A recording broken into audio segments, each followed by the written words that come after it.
छत्तीसगढ़ के गरियाबंद जिले से बड़ी खबर सामने आई है। नक्सलियों के डिविजनल कमांडर दीपक मंडावी सहित 4 नक्सलियों ने पुलिस के सामने आत्मसमर्पण किया। इनमें दीपक, कैलाश, रनिता और सुजाता शामिल हैं, जिन पर कुल 19 लाख रुपए का इनाम था। वहीं सरेंडर के दौरान इन नक्सलियों ने ऑटोमेटिक राइफल और भरमार बंदूक पुलिस को समर्पित की है। वहीं सुबह नक्सलियों के गुप्त ठिकाने पर पुलिस ने छापेमारी कार्रवाई की, जिसमें नक्सली तो भाग खड़े हुए, किंतु उनका खजाना पुलिस के हाथ लगा।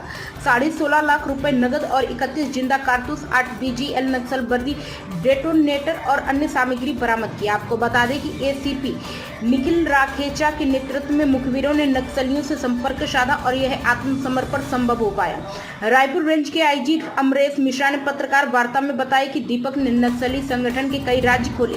नक्सली अंतिम लड़ाई लड़ रहे हैं और छोटे कैडर के नक्सली समर्पण न करें, इसके लिए बड़े नक्सली उन पर दबाव बनाए हुए हैं। बावजूद इसके सरकार की आत्मसमर्पण नीति से प्रभावित होकर इन्होंने सरेंडर किया और कई नक्सली भी समर्पण करना चाहते हैं। दीपक कई बड़ी घटनाओं में शामिल रहा और गरियाबंद, नुआपाड़ा, धमतरी डिवीजन में आतंक का पर्याय था।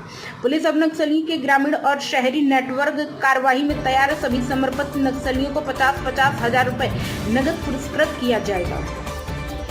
4 महत्वपूर्ण माओवादी काटर्स का आत्मसमर्पण। आप सबको विदित होगा कि दीपक और भीमा मंडावी जो 8 लाख के इनामी थे, DVCM रैंक के थे, और CC मोटेम बालकृष्णा के 3 प्रोटेक्शन टीम के लोग, कैलाश, रनिता और सुजीता, इन चारों ने आत्मसमर्पण किया है।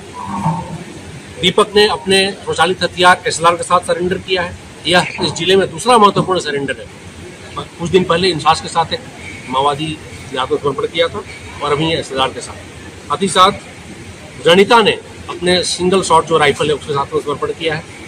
यह बहुत ही इंकरेजिंग साइन है कि माओवादी हथियार के साथ आत्मसमर्पण करते हैं। टोटल कुल 19 लाख रुपए इन चारों के ऊपर है शासन द्वारा स्वीकृत जो इनाम है। कितने सर, ये किन परिस्थितियों में इन्होंने आत्मसमर्पण किया है? आप लोगों की तरफ से क्या प्रयास हुआ इसके लिए? हमारे द्वारा सुरक्षा बलों के द्वारा लगातार प्रयास किया जा रहा है।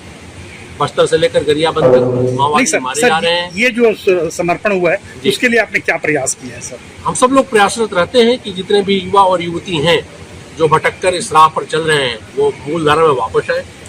यह अत्यंत ही इंकरेजिंग है डेवलपमेंट।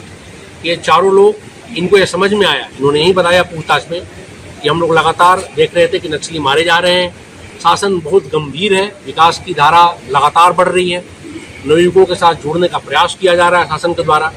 और जो यहाँ की नीति है, रिहेबिलिटेशन पॉलिसी जो है, वह काफ़ी माओवादी कार्यकर्ताओं को केंद्र बनाकर जो बनाई गई नीति है, जो इनके पूरे परिवार से लेकर पूरे समाज के रिहेबिलिटेशन के लिए जो कार्य किया जा रहा है, उससे प्रोत्साहित होकर इन लोगों ने आत्मसमर्पण किया है।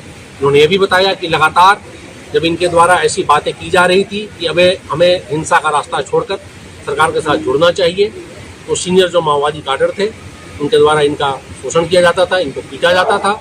ये बोला जाता था कि ऐसी बात बिल्कुल न करो,